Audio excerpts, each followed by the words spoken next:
There was a time when everyone wanted a Tesla. It was fast, cool, and even made you look like a good person who cared about the environment. Their CEO drew many comparisons to Steve Jobs, and Tesla was breaking every perceived notion of what a car company could be. Fast forward to today, and Tesla's hilariously bad quality control, false promises, and Elon Musk's extreme string of controversies and distractions has destroyed their once cult-like fan base.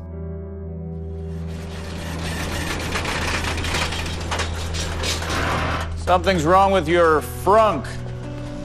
It's all frucked up. On November 4th, 2021, Tesla's meteoric rise had finally ended. The company's valuation had reached a peak of $1.24 trillion. Obviously, to anyone that wasn't preoccupied glazing Elon Musk, this valuation was nothing short of absurd. Tesla has been egregiously overvalued for the last couple years based on hype. Since that peak, the stock has come down over 40%, coinciding with a significant fall in the reputation of Tesla and Elon Musk. Despite major price cuts, unsold Teslas are piling up in storage lots across the country. It doesn't look good. These days, Elon splits his time amongst numerous other projects outside of Tesla, like building rockets for SpaceX, turning people into cyborgs with Neuralink, tunneling underground in Vegas for The Boring Company, and coming up with the absolute worst names for children. Most notoriously, however, it's his insane obsession with Twitter that has become his biggest distraction and detriment to Tesla. While his purchase of the site and rebrand to X has since proved to be a disastrous investment thus far, it's his own tweets that have people riled up against him. Regulators weren't a big fan of this 2018 tweet where his attempts at a funny pot reference caused Tesla stock to surge 10%, as many investors believed his claims of taking the company private was actually real. Elon and Tesla both got slapped with a $20 million fine each. Elon was also forced to resign as chairman of Tesla and had to promise to stop tweeting stupid stuff that would affect the market.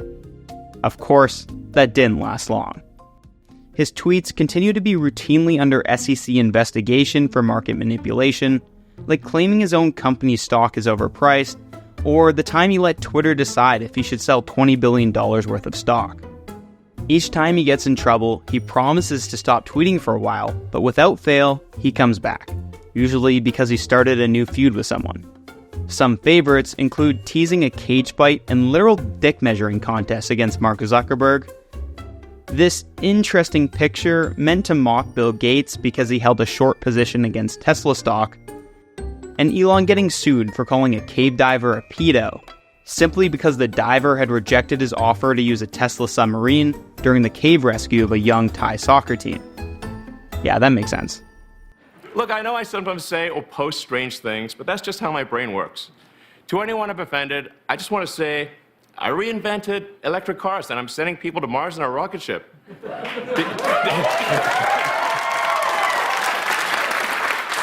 Did you think I was also going to be a chill, normal dude? Beyond his feuds with regulators and other high profiles, it's his political affiliations that perhaps have done the most damage to the reputation of Tesla. While historically, Elon voted almost exclusively for Democrats since becoming a citizen in 2002, he has recently made a hard shift into supporting the Trump campaign. Regardless of your own political views, this seems contradictory to Tesla's goals, as Trump had historically held considerably less favorable stances towards EVs compared to other candidates. And I will end the electric vehicle mandate on day one. Those who place environmental concerns as a key political issue tend to vote for a Democrat, so Elon's abandonment of the party to support a Republican has felt not only out of character, but a betrayal to many of his loyal customers. Elon Musk is such a two-faced turncoat traitor because he was a climate champion. And he sold himself out for a buck and some power. There are a few reasons for this new support for Trump, one being protectionist policies that could benefit Tesla, favorable tax policies, or perhaps most petty, because Tesla wasn't invited to Joe Biden's electric vehicle summit. Regardless of why, these days Elon literally posts more about Trump than Tesla. Despite all the negative media attention Elon gets, the reputation of Tesla suffering and the stock being down over 40% from its highs in 2021, it seems Tesla shareholders don't really care as long as Elon still runs the company. In 2024, they approved a $46 billion pay package as he had threatened to leave the company had it not been granted. FYI, that's almost 4 times Tesla's entire net profit for 2023. Is it worth it? It seems that shareholders and current Tesla owners are really the only ones that still love the company and its CEO. Polling data suggests that for the rest of America, they hold very negative views towards Tesla, causing many potential EV buyers to begin looking elsewhere. In today's EV market, where else can you go? Well, there are some great options to choose from, but there's a growing concern that the supply won't last. To date, Tesla has really been the only company that has been able to make their electric cars at healthy profit margins, while everyone else has had to play catch-up, spending billions in R&D, and still often coming up short in comparison to Tesla's offerings. While first-mover advantage and economies of scale have given Tesla a huge head start over the competition, traditional auto manufacturers have attempted to flood the market with their own EVs by selling them at a considerable loss on each sale. This has forced Tesla to drop their prices and caused a reduction to their net profit, but Tesla's margin is still healthy enough to survive. The same can't be said for some of these other companies.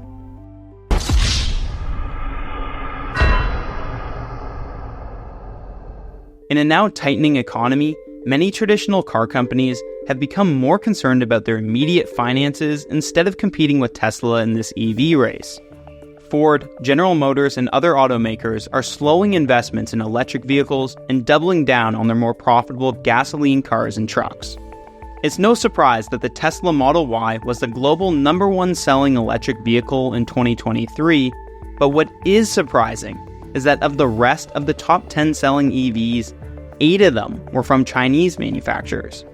Following the tech-first approach of Tesla, companies such as BYD and GAC are emulating or sometimes blatantly ripping off what made Tesla successful. Their build quality isn't anything special, and who knows how long they will last. Sometimes they even explode. Despite concerns of their longevity, the media attention has all been placed on their price and their sheer number of features. Arguably, as EV prices become more competitive and the designs remain similar, all that is left to compete on is their features anyways. I have always theorized that when cars became electric, the automakers would have nothing to distinguish the cars from each other unless they started just coming out with crazy features. And so this is a good example. Like the difference in powertrain and driving experience is all going to start to be pretty minimal. Mm-hmm. And so automakers are going to have to start coming out with wild stuff. And I think you will see drones, you will see in-car basketball courts. Tesla, well aware of this, has made numerous advancements in proprietary features to keep them a competitive leader. Notably, their full self-driving technology and diversifying into robotics, but the tech isn't quite living up to promises. With China now the largest market for electric vehicles in the world, the real question is China winning the EV race, or is the rest of the world no longer really competing anymore? Well, it's both.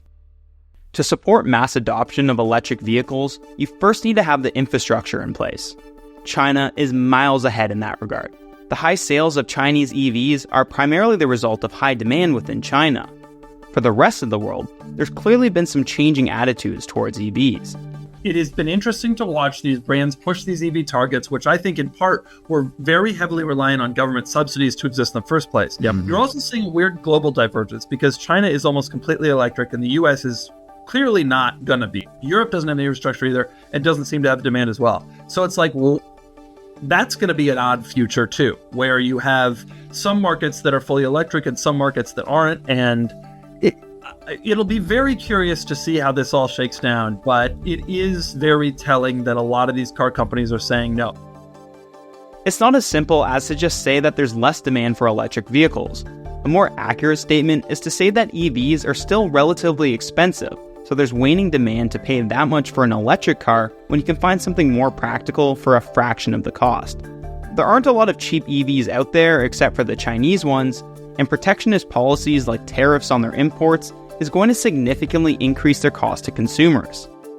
It seems the governments of the Western world only want free markets until they start losing to foreign competition. Then they must impose rules in the interest of national security. Beyond car prices being a main reason for a reduction in EV demand, many of the supposed benefits of going electric turned out to be not that great after all. Tesla's self-driving features will probably eventually get you killed.